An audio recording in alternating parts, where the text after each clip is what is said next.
So in this part, in the pre-show prep, this is where we kind of get together the audio for the podcast beforehand, where we set the levels, where we make sure everything is good, because you don't want to have a level that's too low that you have to later increase really high in decibels, because that could lead to a lot of airy sounding, space sounding. It's not going to be super clear and crisp. So there's a couple things you should do. So number one is mic placement. You want to try to stay within 6 inches to a foot at the most to the mic. And you want to talk kind of like an angle. You don't want to talk directly into it. You kind of want to go at a slight angle, not too much, just barely, not directly into the mic. What this does, this makes the sound wave just kind of skip over the sensors in the mic. So that way it's not overloading them. And that way you get a clear sound, but not too much that it's going to cause it to clip. Additionally, you're going to want to have a pop filter. Now, a pop filter is, you can Google that. It's just a little screen that goes in front of the mic to eliminate those little pops of air whenever you do P's and T's. Where's the beginning of those letters? Those are usually the ones that cause the quick, swift rises in the sound wave, and those help protect. So you can do this. There's a little small circle one that you can get, and I'll try to show it on the screen here. And then there's also a little windscreen you can put on top of your mic, depending if you have the GLS Audio ES58 or you're gonna do a Yeti microphone, a Blue Yeti. They have one available for that too. But that's the initial thing. So as you'll see on the screen now, we have Audacity, and this is the program that I use to record the audio for podcasts.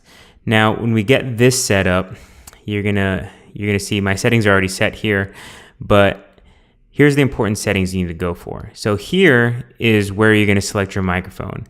Now, you wanna make sure, I've messed up with this before, so you want to make sure you get this right. You want to make sure you have your correct microphone selected. So if you're using the Yeti, your Yeti's going to be here. If you have a USB mixing board, you'll see USB input device. You want to make sure that's selected. Second, you're going to have a choice here between mono and stereo. You want to choose mono. We choose mono because whenever we record podcasts, they're just vocals. So you want that all to stay center.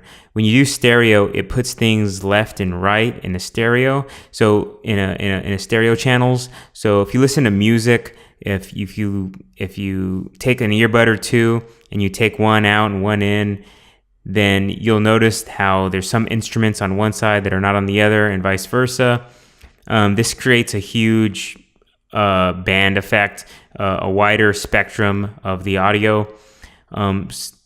But when you listen to just the main vocals part in any song or whatever, the vocals are always center. And so we want to stay with that same philosophy. And so we're not going to have, since we're not going to have any audio or any music playing or anything like that, we just want to stick with the vocals and choose mono. It's going to create a better sound in the end. So stick with that.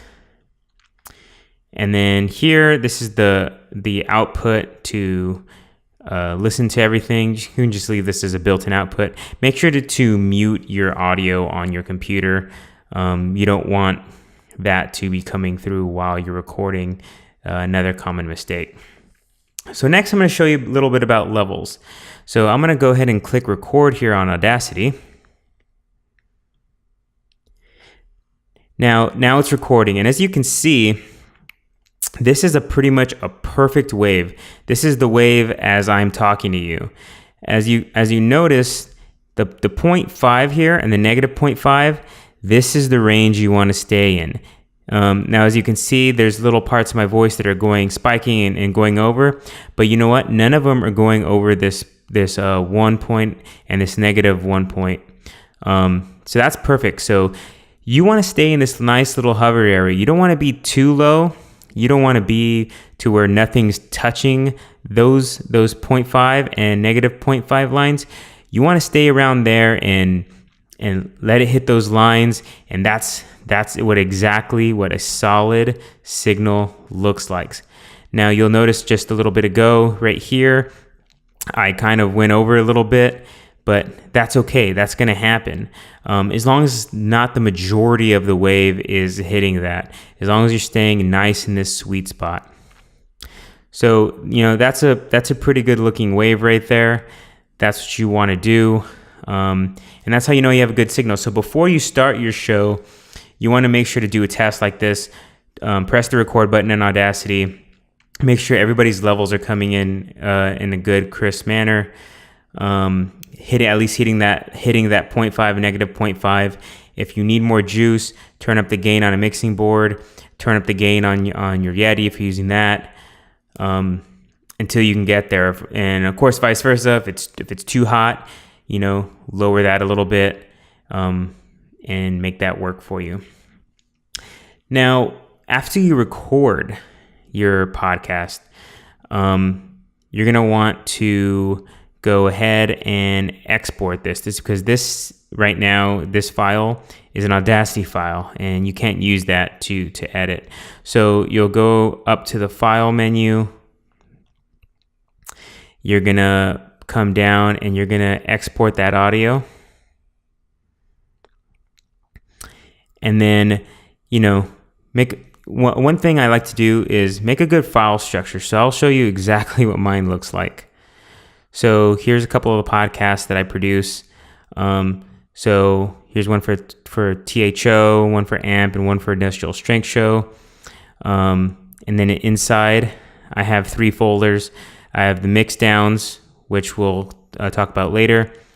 And then I have this one here, which is where I keep all the recordings. So have two. You want to have 2 different folders in there. You want to have one for the mix down, one for the mix down. Sorry about that, and then one for just the main recording exports. So here you want to choose. You're gonna have multiple options here, and I recommend just exporting to a 16-bit PCM WAV file. And that'll be just fine. So once you choose that, you of course pick whatever you're gonna call it, and then save into that folder. After that, we're gonna go to the editing process.